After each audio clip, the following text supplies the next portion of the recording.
Yes?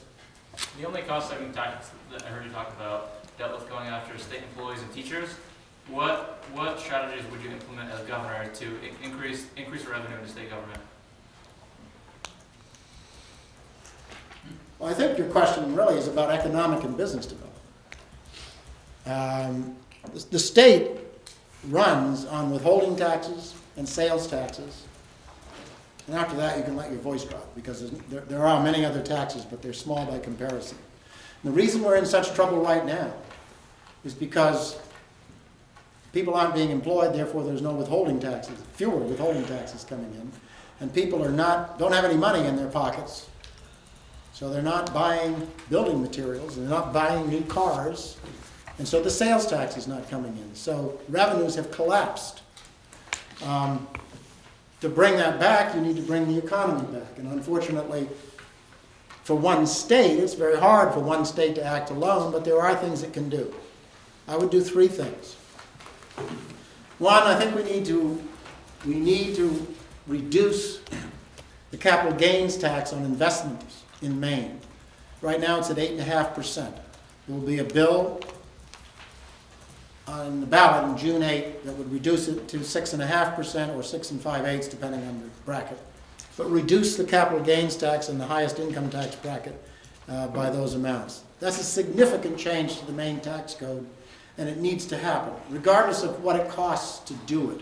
Whether we have to pay for an expanded sales tax or what have you to make it happen, it's worth doing. And the reason is this: if you're an investment person, evaluator, accountant, one of these guys with a fancy MBA degree, working out of a banking house like Deutsche Bank or something in Manhattan, and the issue on the table is it worth investing $30 million in Maine of venture capital money in a new business development? And they're doing an Excel spreadsheet of all the costs and revenues and benefits, and right at the top there's this big black band at 8.5%. That's the penalty Maine pays because of its high tax burden on business investment. If it's only at 6.5%, it begins to look a lot more competitive with Massachusetts and in other states where the income taxes are like that. Yeah. You know what theirs is? Massachusetts? Yeah. It's about, last I knew it dropped about 5, but I think since the recession it's up around 6. Well, this is the point. We need to reduce that. Number two, we need to simplify our regulations in Maine. Not make them less stringent, but clearer.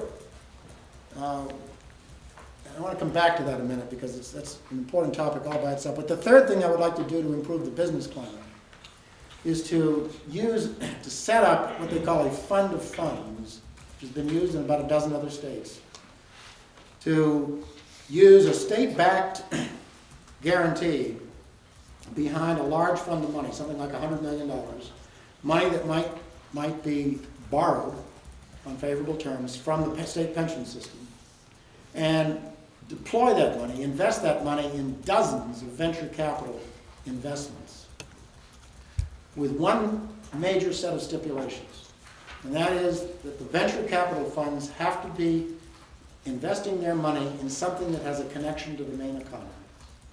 It could be connected to veterinary medicine testing kits, like we have in IDEX in Westbrook. It could be a paper mill application. It could be anything connected with the materials lab in Oregon.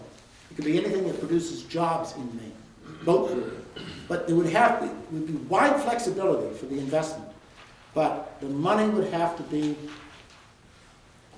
tied in some way, some meaningful way, to the Maine economy. Right now, if you have a bright idea, you can get a $10,000 or $15,000 or $30,000 grant, matching grant, to help you float your idea. But you can't, if you get to the stage where you need to invest in equipment, plant, and employees, and you need $2 million, $3 million, $5 million, you can't find it. It's hard to find it. We just don't have a lot of venture capital willing, ready, and available to invest. What happens is you get to that stage with your idea, and the people from Palo Alto will say, "We've got $4 million waiting for you. When are you moving to Palo Alto?" people. So we need to have a system in place where we can attract our own venture capital to be invested here.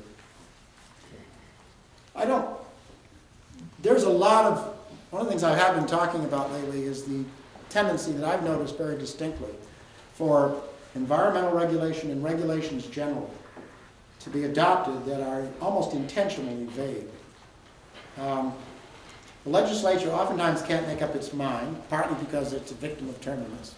And so they write a law that says, we don't know really what we ought to do, but we think the department should do this and thus, and come up with some rules to address this environmental challenge. The department, receiving very little guidance, writes a set of equally vague rules. And some of the people that are opposed to the development of business in this state thrive in that environment of vagueness, because it means every proposal, every project, every Plum Creek becomes a litigable, challengeable project, because the standards are so indefinite, vague, uncertain. And business does not thrive in that environment. My suggestion is, let's have some strict rules, but for crying out loud, make them clear, and make them short and clean. That would be a major theme of any administration I would undertake. I like to compare it to, the condition of entropy in physics, where everything sort of, energy and sort of evolves to a common static point. I think vagueness is the entropy of politics. I think that we're on an entropic path toward vagueness. And looking back over my past 15 years, I've seen it grow worse and worse. Peter, we got about 5 minutes, so we got one more question then.